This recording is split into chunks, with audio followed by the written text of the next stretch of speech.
Student, welcome to my channel student tutorial. I am Shabnam Khan. Last video में हम लोग ने जो चीज़ें पढ़ना स्टार्ट की थी वो था सेक्सुअली ट्रांसमिटेड डिसीज़। इसके बारे में हम लोग ने डिस्कशन भी किया था कि होता क्या है। मैं एक शॉर्ट रिवीजन कर देती हूँ। सेक्सुअली ट्रांसमिटेड डिसीज़ वो है जो सेक्सुअल कांटेक्ट से होता है, स्पेशली जो पर्सन इन्फेक्टेड है अगर वो किसी भी हेल्दी पर्सन के, रिप्रोडक्टिवली हेल्दी पर्सन यानी जो मेंटली, फिजिकली और सोशली तीनों के रिक्वायरमेंट को फुलफिल करता है, ऐसे भी पर्सन के कांटेक्ट में अगर इन्फेक्टेड पर्सन आ रहा है, यानी इन्फेक्टेड पर्सन के कांटेक्ट में कोई भी हेल्दी पर्सन आ रहा है तो और वो भी सेक्सुअली कांटेक्ट में आ रहा है, तो ये पर्सन इस डिसीज से इजीली इन्फेक्टेड हो सकता है। और this disease is very very danger, very painful, और some disease is curable and some is not curable. तो ये बहुत इम्पॉर्टेंट है कि ये जो एक तरह से हम क्या कर रहे हैं, अवेयरनेस ही अगर हम यहाँ पे बात करें तो ये जो अभी हमारा वीडियो चल रहा है वो एक तरह से जनरल इन्फॉर्मेशन का चल रहा है, एक अवेयरनेस का चल रहा है जो आपके एज से बच्चों को पता होना चाहिए। ठीक है, तो इसीलिए ये सारे टॉपिक को इस चैप्टर में लाया गया है। तो जो सेक्सुअली ट्रांसमिटेड डिसीज है वो इन्फेक्टेड पर्सन यानी जिस पर्सन के सेक्सुअल पार्ट में कोई अलग टाइप का, अनकॉमन टाइप का सिक्रेशन हो रहा है, या वॉट्स है, रोट्स है, सोर है, कि इस तरह के यानी छोले फफूले अजीब अजीब टाइप के डिफरेंट टाइप्स के उसमें पेनफुल कुछ बड़े बड़े वॉट्स हो गए हैं। यानी वॉट्स क्या होता है, बड़े बड़े फफूले जैसे दाने हो गए हैं, रॉट्स हो गए हैं। तो ये सब क्या होता है कि अनकॉमन है, कॉमनली ये होता नहीं है। बट अगर इस तरह की अनकॉमन चीज़ें जो सिक्रेशन है वो डिफरेंट टाइप का है, बहुत ज़्यादा बदबू वाला है और बहुत ज़्यादा अलग टाइप का सिक्रेशन हो रहा है और पेनफुल हो रहा है, बहुत ईचिंग हो रहा है, तो ये सारी चीज़ें जो है अनकॉमन है, कॉमन तो नहीं है ना। तो ये चीज़ जो है वो किसी भी इन्फेक्टेड पर्सन के बॉडी में हो सकती है, उसके सेक्सुअल पार्ट में हो सकती है।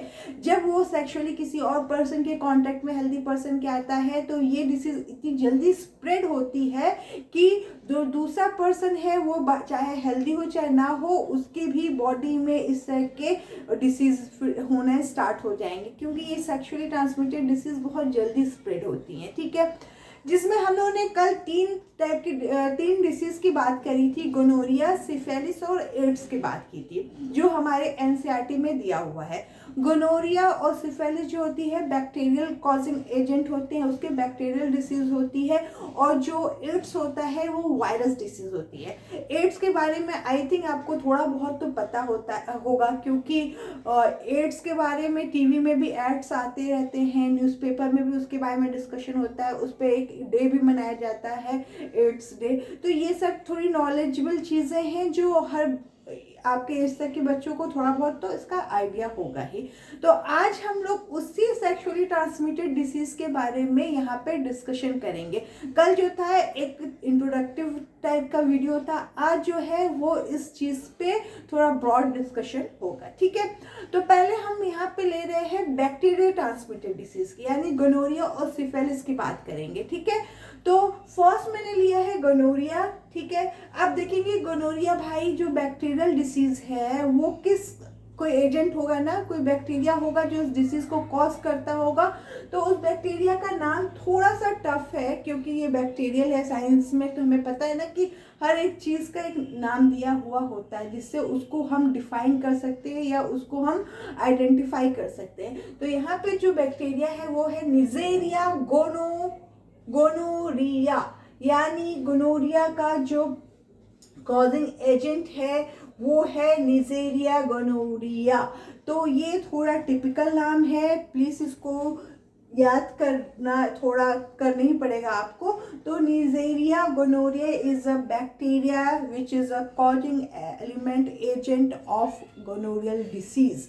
ये डिसीज जो होती है बैक्टीरियल कॉजिंग डिसीज है और उसका एजेंट है निजेरिया गोनोरिया।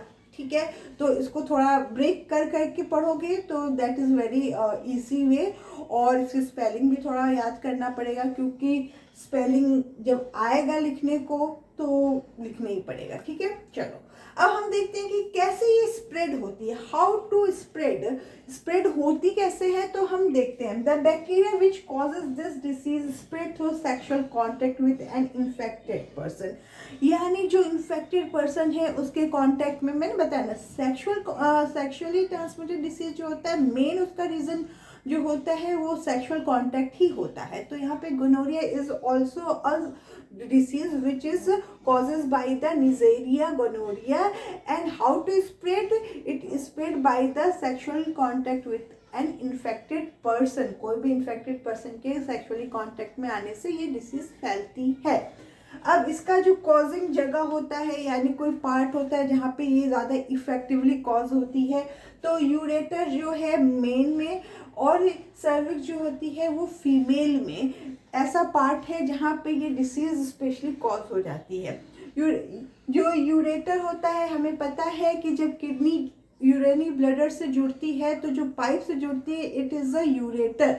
ठीक है, तो हर चीज़ कहीं ना कहीं को रिलेटेड है। तो देखो यहाँ पे यूरेटर यूज हुआ है ना, तो हमें पता होना चाहिए कि भाई ये नाम आती है, हमें पता होना चाहिए कि कहाँ पे हमने पढ़ा था, कहाँ पे हमने देखा है। ठीक है, तो यूरेटर जो होता है किडनी और यूरिनरी ब्लैडर को जोड़ता है, और यही पार्ट जो होता है इन्फेक्टेड होता है by the bacteria which is called Neisseria gonorrhoea. Gonorrhoea की जो डिसीज होती है वो मेन यानी आदमियों में यूरेटर के पार्ट में ज़्यादा होती है और फीमेल में सर्विक्स एरिया में ज़्यादा होती है। जब मैं पढ़ा रही थी फीमेल रिप्रोडक्टिव सिस्टम तो उसमें मैंने बताया भी था कि cervix is a most sensitive part in a female reproductive system. क्यों सेंसिटिव है? इसी वजह से क्योंकि यहाँ पे इन्फेक्शन के ज़्यादा चांसेस होते हैं। और जो गोनोरिया एक सेक्सुअली ट्रांसमिटेड डिसीज़ है वो सर्विक्स एरिया में हो रहा है फीमेल रिप्रोडक्टिव सिस्टम के, यानी फीमेल में जो एरिया है वो है सर्विक्स और मेल में जो है यूरेटर और cervix both are a very part जहाँ पे ये गोनोरिया कॉज हो सकता है। दूसरी चीज़ ये है कि जैसे कि कोई भी बच्चा है जो पेट में है, इन्फेंट है, छोटा है, पेट में है, अभी बॉर्न नहीं हुआ है, तो मदर से भी ये डिसीज़ फैल सकती है। तो ये सब चीज़ें जो होती हैं अगर इन्फेक्टेड है मदर तो। ठीक है, तो गोनोरिया कैसे किस एजेंट से कॉज हुआ हम लोगों ने पढ़ा, कैसे स्प्रेड हो रहा है ये हम लोगों ने पढ़ा। अब उसके सिम्टम्स देखेंगे कि क्या ऐसे सिम्टम होते हैं जिससे हम समझ सकते हैं कि इनको गोनोरिया हुआ है, फिर उस पर्सन से थोड़ा हमें दूर रहना चाहिए। देखो, बर्निंग सेंसेशन एट यूरिनेशन, जब यूरिन का पाथवे में ही ये जो होता है हो रहा है मेल में, तो जो यूरिन का पाथवे है वहाँ पे बर्निंग सेंसेशन होगा, बहुत पेनफुल होगा जब यूरिन पास होगा। तो ये एक सिम्टम हो सकता है। ठीक है, पासिंग ऑफ यूरेथ्रल डिस्चार्जेस, और जब यूरेथ्रल डिस्चार्ज करेगा तो उसमें भी बर्निंग सेंसेशन होगा, क्योंकि ये तो एक वे है जहाँ से यूरिन पास होता है। कंटेनिंग पस एंड सोर इन द जेनाइटल्स पार्ट, यानी जो जेनाइटल्स पार्ट होते हैं वहाँ पे सोर पस के जो होते हैं वो रिलीज होने लगते हैं। पस हमें पता है वो एक वाटरी टाइप की चीज़ें होती हैं जो किसी टाइप के बर्न या किसी टाइप के सोर जो जगह पे छाले और फफोले होते हैं वहाँ से वो निकलती हैं। तो ये जब होता है तो यूरिनेशन में भी सेंसेशन होता है, बर्निंग सेंसेशन होता है, जलन जैसी होती है, फिर से ये पस जो होता है वो रिलीज करता है, सोर हो जाते हैं जेनाइटल एरिया में। तो ये सब जो चीज़ें हैं ना वो सिम्टम्स हैं गोनोरिया के, जिससे ये रिकॉग्नाइज हो सकता है कि इनको किसी भी तरह की सेक्सुअल ट्रांसमिटेड डिसीज़ है। बाद में ये देखना होगा कि इनको गोनोरिया है कि और क्या है, बट ये है सेक्सुअली ट्रांसमिटेड डिसीज़ का सिम्टम जो जेनाइटल पार्ट में हो रहा है और किसी ना किसी तरह से वहाँ से पल्स निकल रहा है, सोर हो चुके हैं, छाले फफोले पड़ गए हैं। तो ये सब चीज़ों से समझ में आ जा रहा है कि उनके सेक्सुअल पार्ट में कोई ना कोई डिसीज़ हो गई है। अब क्योंकि ये बहुत पेनफुल डिसीज़ है तो यहाँ पे हम इसको कह सकते हैं कि ट्रीटमेंट के तौर पे यहाँ पे हम इनको पेन किलर दे सकते हैं, जिससे इनका जो ये पेन है वो पूरी तरह से सही हो जाए। एंटीबायोटिक दे सकते हैं जिससे इनका जो सोर ये सारी चीज़ें वो धीरे धीरे ख़त्म होने लगे। तो ट्रीटमेंट है, ये जो चीज़ें हैं जो मैं अभी पढ़ा रही हूँ, it is a curable disease, इनका क्योर है, इनका ट्रीटमेंट है, ठीक है। एंटीबायोटिक, पेन किलर ये सब देने से ये डिसीज़ जो होती है थोड़ी कम पेन होती है या पेन चला जाता है और धीरे धीरे वो जगह जो होती है वो सूखने लगती है और चीज़ें थोड़ी नॉर्मल होने लगती हैं। क्योरेबल डिसीज़ का कोई उतना बड़ा टेंशन नहीं, मगर हाँ पेनफुल जरूर है, ठीक है। उसके बाद हम आते हैं second bacterial disease which is syphilis. Syphilis is also bacterial disease. हम देखेंगे उसका कॉजिंग जो एजेंट है वो क्या है। इसका कॉजिंग एजेंट है ट्रिपोनिमा पैलिडम। पैलिडम, और थोड़ा इसका भी नाम देखो कि थोड़ा है टिपिकल, मैं ये नहीं कहूँगी कि बहुत इजी है बच्चों आ जाएगा, है थोड़ा टिपिकल, इनको थोड़ा ब्रेक करके पढ़ो। ट्रिपोनिमा पैलिडम, स्पेलिंग भी याद कर लेना ताकि जब भी आए तो लिखने में कोई प्रॉब्लम ना हो। तो ये एक बैक्टीरिया है जो सिफिलिस को कॉज करता है। अब देखते हैं कि कैसे स्प्रेड होता है। It spread by direct contact with syphilis sore. It occur on lips and mouth. अब देखो यहाँ पे डिफरेंस आ रहा है कि ये वाली जो डिसीज थी गोनोरिया, ये सिर्फ जेनाइटल पार्ट्स में या फिर सेक्सुअल पार्ट में हो रहा था और ये सेक्सुअली कॉन्टैक्ट से स्प्रेड हो रहा था। बट सिफिलिस जो है वो आउटर पार्ट में भी है, अगर वो लिप्स में है और फेस पे है, माउथ में है अल्सर की तरह, तो वो क्या होता है डायरेक्ट किसी के भी कांटेक्ट में आने पे फैल सकता है, यानी स्किन टू स्किन ट्रांसफर हो सकती है ये डिसीज़। यानी ये डिसीज़ गोनोरिया के कंपेरिजन में और भी ज़्यादा जल्दी स्प्रेड हो सकती है और भी ज़्यादा कॉजिंग और फैलने वाली ये डिसीज़ है। तो it's spread by direct contact with syphilis सोर। जिनको सोर हुआ है किसी तरह के, उनके लिप्स पे बड़े दाने हुए हैं या मुंह में बड़े दाने हुए हैं, वो अगर किसी के डायरेक्ट टच में आता है, कांटेक्ट में आता है, तो उस पर्सन को हो जाएगा। यहाँ से जो चीज़ों का सिक्रेशन हो रहा है वो कहीं गिर गया किसी की स्किन पे तो उस पर्सन को ये डिसीज़ हो सकती है। तो ये सब जो है ना बहुत जल्दी स्प्रेड होती हैं। और वो तो चलो इंटरनली पार्ट में था, यहाँ पर तो एक्सटर्नली भी वो है डिसीज़। तो ये बहुत ज़्यादा टेंशन वाली बात है कि सिफिलिस जो है इससे ज़्यादा डेंजर डिसीज़ है भाई। ये आउटरी एक्सटर्नली भी दिख रहा है और एक्सटर्नल होने से जल्दी स्प्रेड होने के चांसेस हैं, ठीक है। It occur on lips and mouth, external genital area में हो सकता है।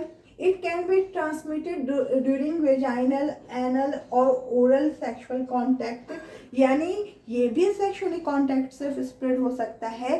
बट क्योंकि ये आउटर पार्ट में भी हो सकता है, एक्सटर्नल पार्ट में भी हो सकता है, तो इसके डबल चांसेस बढ़ जाते हैं स्प्रेडिंग के। पहला तो जो इंटरनली सेक्सुअली कॉन्टैक्ट में आएगा उससे को भी हो जाएगा, और जो एक्सटर्नल मुंह में हुआ है, लिप्स पे हुआ है, उससे कोई कॉन्टैक्ट में आता है तो उसको भी हो जाने के चांसेस है, ठीक है। यानी ये ज़्यादा डबल स्पीड से स्प्रेड होगा। It can be transmitted during vaginal, anal और oral contact.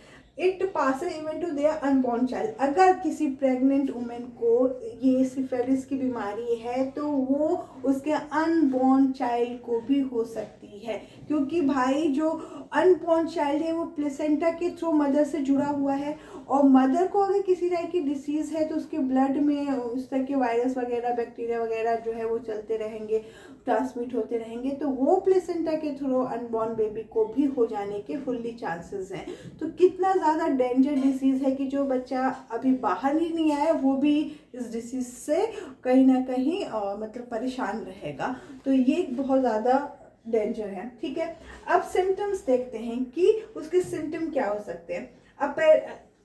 Appearance of sore on body parts, rashes, small bumps or ulcer, warts like growth on genitals, यानी जो सोर छाले जैसा जो होगा वो उनके बॉडी पार्ट पे हर जगह कहीं ना कहीं बड़े बड़े सोर होंगे, बड़े बड़े फफूले पाए जाएंगे, रैशेस होंगी, पूरा रेडिश बॉडी हो जाएगी, ईचिंग होगा, स्मॉल बम्प्स होंगे, अल्सर भी हो सकता है, क्योंकि हम माउथ की भी बात कर रहे हैं ना, तो माउथ में बड़े बड़े अल्सर हो सकते हैं, लिप्स पे बड़े बड़े बम्प्स हो सकते हैं, वॉट्स हो सकते हैं। Okay, like growth on genital, bone pain, liver disease and anaemia. Anaemia मतलब कि इसमें ब्लड की कमी भी हो जाती है और लीवर डिसीज भी होने के चांसेस रहते हैं, बोन में यानी हड्डियों में पेन रहता है। तो ये सारे चीज़ें जो है बहुत डेंजर है in comparison to gonorrhoea. Gonorrhoea is more pain less painful disease than syphilis. Syphilis के ही देखो सिम्टम कितनी ज़्यादा डेंजर है कि इसमें जो है बॉडी पार्ट में सोर हो जा रहे हैं, बड़े बड़े फफोले पड़ जा रहे हैं, स्मॉल बम्स हो जा रहे हैं, अल्सर हो जा रहा है, रैशेज हो जा रहा है, रेडनेस है, ईचिंग है, लीवर डिसीज है, एनीमिया हो गया है, ठीक है, बोन में प्रॉब्लम हो गया, बोन पेन हो रहा है, वॉट्स लाइक ग्रोथ हो जा रही है कहीं पर भी, हाथ में, मुंह में। तो ये सब तो और भी ज़्यादा डेंजर डिसीज है। तो ये बहुत जल्दी स्प्रेड होने वाले दोनों के दोनों हैं। बट सिफिलिस तो मेरे ख्याल से देखने से ही समझ में आ रहा है कि गोनोरिया से ज़्यादा ही डेंजर डिसीज़ है। यहाँ पे अगर हम इसके ट्रीटमेंट की बात करें तो यहाँ पे भी पेन किलर, एंटीबायोटिक वगैरह दे के चीज़ों को कंट्रोल किया जा सकता है, क्योंकि जब मैंने स्टार्ट किया था तभी बोला था कि ये दोनों डिसीज़ जो होती हैं वो क्यूरेबल डिसीज़ है, ठीक है। तो इनको ट्रीटमेंट दिया जा सकता है, इनके जो भी प्रॉब्लम है उसको कम किया जा सकता है या ख़त्म भी किया जा सकता है, क्योंकि इनके ट्रीटमेंट है, मेडिसिन है। तो ये दो हमने आज लिया है बैक्टीरियल डिसीज़ जो बहुत ही इम्पॉर्टेंट है। ओके, तो आई थिंक समझ में आ गया हो। इसका कॉजिंग एलिमेंट जो है नीजेरिया गोनोरिया है, इसका कॉजिंग एलिमेंट जो है ट्रिपोनिमा पैलेडियम है, ठीक है। उसके बाद किस तरह से स्प्रेड हो रहा है, दोनों के दोनों सेक्सुअली ट्रांसमिटेड हो रहे हैं, यानी सेक्सुअल पार्ट में प्रेजेंट है इस टाइप की डिसीजेस, तो वो किसी भी हेल्दी पर्सन को ट्रांसमिट हो सकते हैं जब वो सेक्सुअली कांटेक्ट में आएगा, तो ठीक है।